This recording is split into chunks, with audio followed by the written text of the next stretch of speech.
Hi friends, welcome to green leaf சமையல். ரவா மசாலா இட்லி தான் செஞ்சிருக்கோம். இது ரொம்ப ரொம்ப டேஸ்டா இருக்கும். செய்யறது சுலபம் தான். நீங்களும் இதே போல உங்க வீட்ல செஞ்சு பாருங்க. வாங்க ஃப்ரெண்ட்ஸ், இது எப்படி செஞ்சோன்னு வீடியோல போய் பார்க்கலாம். ஒரு பவுல்ல 1 கப் ரவை, 1 கப் தயிர், தேவையான அளவு உப்பு சேர்த்து நல்லா கலந்துடலாம்.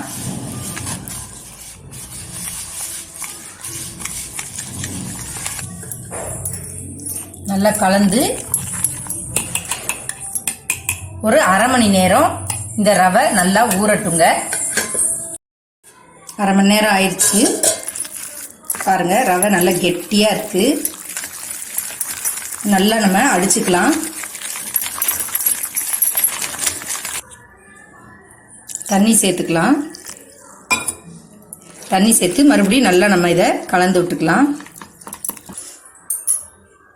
1/4 ஸ்பூன் சோடா உப்பு, நம்ம சமையலுக்கு யூஸ் பண்ற சமையல் சோடா உப்பு போட்டு நல்லா கலந்துடலாம்.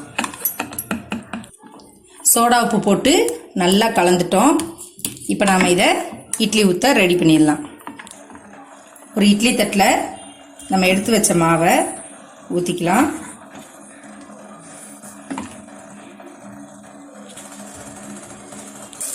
தண்ணி சூடா இருக்கு. இட்லி பாத்திரத்துல இட்லி சட்டியை வச்சுட்டோம். நம்ம இதை மூடிடலாம். பாருங்க, 7 நிமிஷம் ஆயிருச்சு. இட்லி வெந்துருச்சான்னு நாம இந்த சின்னுக்கோழி வச்சு நான் குத்தி பார்க்குறேன். பொட்டாம இருக்கு பாருங்க.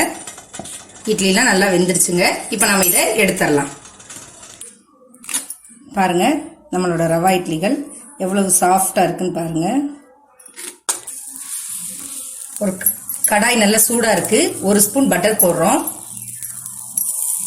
பட்டர் நல்லா உருகட்டும். எடுத்து வச்சிருக்க இட்லிகளை இதுல லேசா சூடு பண்ணி எடுத்துடலாம். பொரிச்ச மாதிரி, ரொம்ப பொரிக்க கூடாது. 2 பக்கமும் லேசா பொரிய விட்டு நம்ம எடுத்துடலாம். 2 பக்கமும் நல்லா செவக்கிற அளவுக்கு திருப்பி போட்டு வேக வச்சுக்கலாம் பட்டர்ல.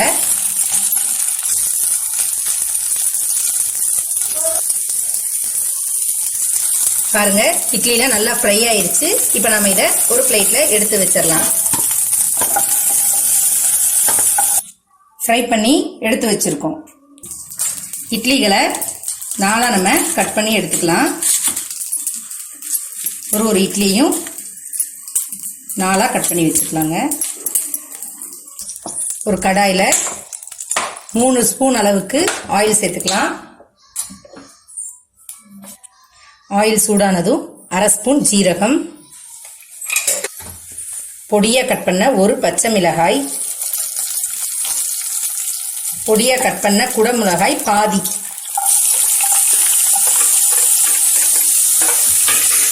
எல்லாம் சேர்த்து லைட்டா வதக்கிக்கலாம்.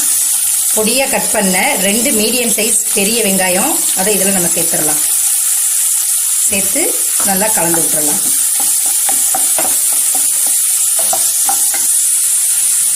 வெங்காயம் ஓரளவுக்கு கண்ணாடி பதத்தில் வதங்கிருச்சு.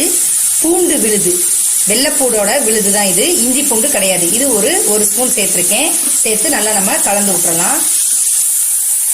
மஞ்சத்தூள் 1/4 ஸ்பூன், மிளகாய்த்தூள் 3/4 ஸ்பூன் எடுத்திருக்கேன். காரத்துக்கு தகுந்தாப்புல போட்டுக்கோங்க. பிரியாணி மசாலா 1/2 ஸ்பூன். பிரியாணி மசாலா இல்லைன்னா நீங்க கறி மசாலா கூட சேர்த்துக்கலாம். இது எல்லாம் சேர்த்துட்டு இந்த மசாலாவுக்கு தேவையான அளவு உப்பு சேர்த்து நல்லா கலந்து விட்டுறலாம்.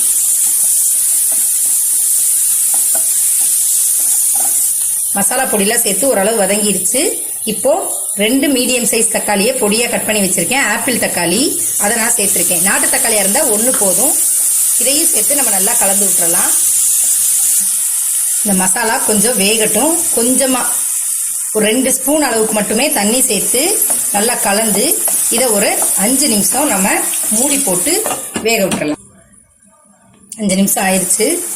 பாருங்க, நம்மளோட மசாலா ரொம்ப சூப்பரா ரெடி ஆயிடுச்சு. இப்போ நம்ம இதுல ஃப்ரை பண்ணி வச்சிருக்கோம் இல்லையா, நம்ம இட்லிகள் ஃப்ரை பண்ணி கட் பண்ணி வச்ச ரவா இட்லியை இதில் நம்ம சேர்த்துடலாம். சேர்த்து மெதுவாக இதை கலந்து விட்டுறலாம். எல்லா இட்லிலையும் மசாலா படுற அளவுக்கு நல்லா இதை கலந்து விட்டுருங்க. பாருங்க, இட்லிலாம் சேர்த்து எல்லா பக்கமும் எல்லா மசாலாவும் படுற அளவுக்கு நல்லா கலந்து விட்டுட்டோம். இப்போ இதில்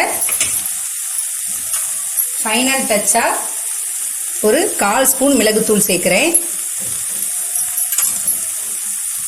கொஞ்சமாக லெமன் ஜூஸ், ரொம்ப வேண்டாம், லைட்டாக.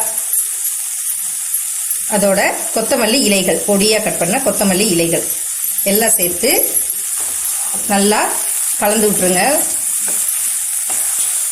பாருங்க, நல்லா கலந்துட்டோம். ரொம்பவே டேஸ்டாக நம்மளோட மசாலா ரவா இட்லி ரெடி ஆயிடுச்சு. நீங்களும் இதே போல் உங்கள் வீட்டில் செஞ்சு பாருங்கள். ரொம்ப ரொம்ப டேஸ்ட்டாக இருக்கும், குழந்தைகளுக்கு ரொம்ப பிடிக்கும். இந்த வீடியோ உங்களுக்கு பிடிச்சிருந்தா லைக் பண்ணுங்கள், ஷேர் பண்ணுங்கள், கமெண்ட் பண்ணுங்கள், சப்ஸ்கிரைப் பண்ணுங்கள், பெல் ஐக்கானை கிளிக் பண்ணுங்கள். தேங்க்யூ.